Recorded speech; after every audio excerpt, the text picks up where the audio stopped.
আসসালামু আলাইকুম।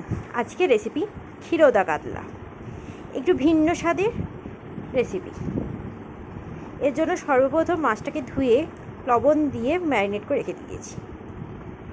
কড়াইতে দেব সামান্য পরিমাণ ঘি, দিয়ে দেব সামান্য পরিমাণ সাদা তেল। ভালো করে ঘি আর তেল মিশিয়ে নেব। দিয়ে দেব মাছগুলোকে খুবই হালকা করে ফ্রাই করব। খেয়াল রাখবেন মাছগুলো যেন ডিপ ফ্রাই না হয়, খুবই হালকা করে।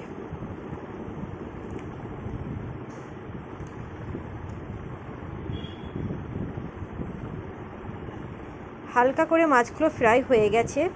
এবার একে একে মাছগুলো একটি পাত্রে তুলে নেব। এবার ওই পাত্রে এই তেলে আমরা ব্যবহার করব। এই তেলের উপর আর একটু পরিমাণ সাদা তেল দিয়ে দেবো, খুবই সামান্য 1 চামচ মতন।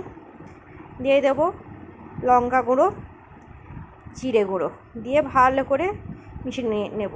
দিয়ে দেব ধনে গুঁড়ো, দিয়ে দেব টমেটো কুচি। টমেটোটাকে ভালো করে গলিয়ে যাওয়া অবধি ওয়েট করব।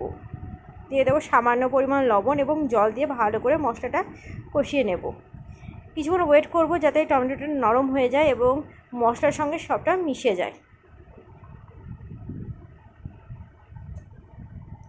দিয়ে দেবো কয়েকটা চেরা কাঁচা লঙ্কা দিলে এর সেন্টটা থাকে খুবই সুন্দর।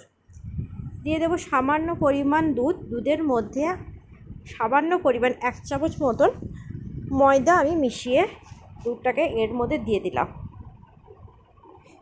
ভালো করে নাড়াচাড়া করব যাতে ফুটে উঠে যায়। ফুটে গেলে এতে দিয়ে দেব মাছগুলোকে দিয়ে ভালো করে ফুটিয়ে নেব। নামাবার সময় দিয়ে দেব গরম মশলা এবং গোলমরিচের গুঁড়ো। তাহলেই রেডি আজকে রেসিপি মাছের ক্ষীরোদা।